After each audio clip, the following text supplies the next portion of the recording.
नमस्कार, अन्नपूर्णा रेसिपी या चॅनलवर आपले मनपूर्वक स्वागत। आज आपण करणार आहोत मठाची डाळ। त्यासाठी आपण मठाची डाळ घेतलेली आहे। सुरुवातीला ती चांगली साफ करून घेतलेली आहे, निवडून घेतलेली आहे आणि आता 2-3 पाण्याने ती स्वच्छ धुवून टाकायची। आपल्याला अशी स्वच्छ चोळून धुवून टाकायची। स्वच्छ धुतल्यानंतर ती आपल्याला गॅसवर ते पातेलं ठेवायचं। त्यात जेवढी शिजण्यासाठी आपल्याला पाणी लागेल तेवढं आपण त्यात टाकायचं आहे आणि चांगलं ती उकळू द्यायचं आहे।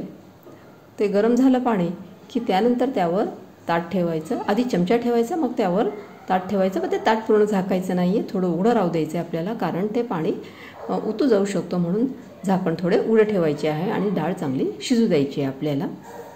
आता इथे आपल्याला मीडियम साईजचा कांदा कापून घ्यायचा आहे। छान बारीक असा कापून घेऊया आपण।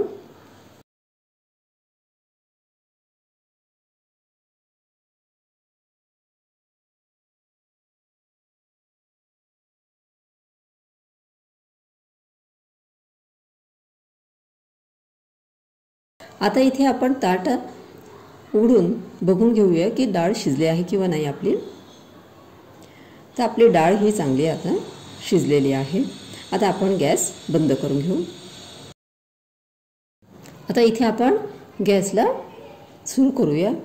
आपण डाळीला आता फोडणी द्यायची आपल्याला।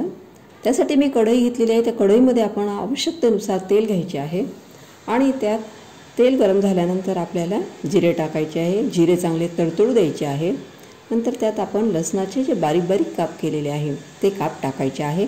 ते पण थोडे होऊ द्यायचे आणि त्यानंतर आपल्याला कांदा टाकायचा आहे। जो बारीक कापलेला आहे आपण कांदा तो टाकायचा आहे। तो टाकून घेतला, पण आता तो हलवून घ्यायचा आहे छान। तो हलवल्यानंतर थोड्या वेळाने आपल्याला त्यात मोहरी टाकायची आहे। आपण मोहरी टाकून घेऊ।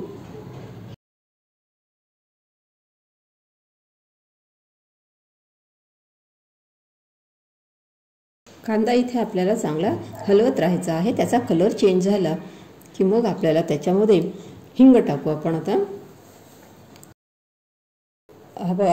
कांदा आता छान आपला झालेला आहे, त्याचा कलर चेंज झालेला आहे। आता त्यात आपण हिंग टाकून घेऊ। हिंग टाकला आणि त्यानंतर आता आपण त्याच्यामध्ये 1.5 चमचा धना पावडर टाकून घेऊ।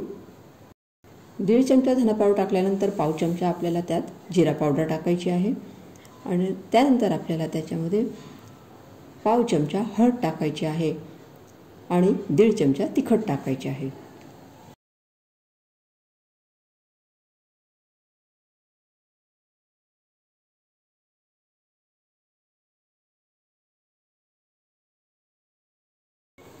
आता हे मिश्रण आपल्याला व्यवस्थित हलवून घ्यायचे आहे। ते हलवल्यानंतर आपल्याला जे आपण डाळ शिजत टाकलेली आहे ती त्यात टाकून घ्यायची। आता ते आपण त्यात टाकून घेतली। आता ते चांगलं मिश्रण आपल्याला हलवून घ्यायचं। ते मिश्रण चांगलं हलवल्यानंतर आपल्याला डाळ जर कोरडी राहू द्यायची असेल तर आपण त्यात पाणी टाकायचे नाही, त्याच्यात फक्त मीठ टाकायचे। पण जर डाळ आपल्याला ओली करायची असेल भाजी तर त्यात आपण पाणी टाकायचे। आता मला इथे ओली करायची आहे म्हणून मी इथे पाणी टाकत आहे। म्हणजे भाजी जास्त पाणी पण नको व्हायला आणि जास्त घट्टही नको आहे, अशा पद्धतीने आपल्याला त्यात पाणी टाकायचे आहे आणि भाजी रसाभाजी ही आपल्याला करायची आहे। त्यानंतर आता आपण त्यात चवीसाठी मीठ टाकून देऊ। त्यात मी मीठ टाकलेले आहे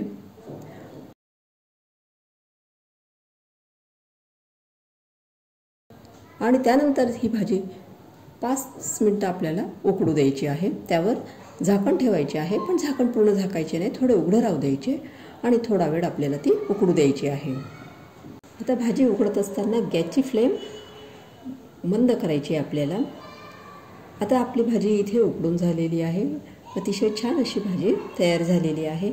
आपण फारच कमी तेल त्यात टाकले होते तरी त्या भाजीला अतिशय छान अशी तरी भाजीला आलेली आहे आणि भाजी खाण्यासाठी सुद्धा अतिशय चविष्ट झालेली आहे। माझी ही रेसिपी तुम्हाला कशी वाटली? माझी ही रेसिपी जर तुम्हाला आवडली असेल तर ह्या व्हिडिओला लाईक करा, शेअर करा आणि चॅनलला सबस्क्राईब करा। थँक्यू।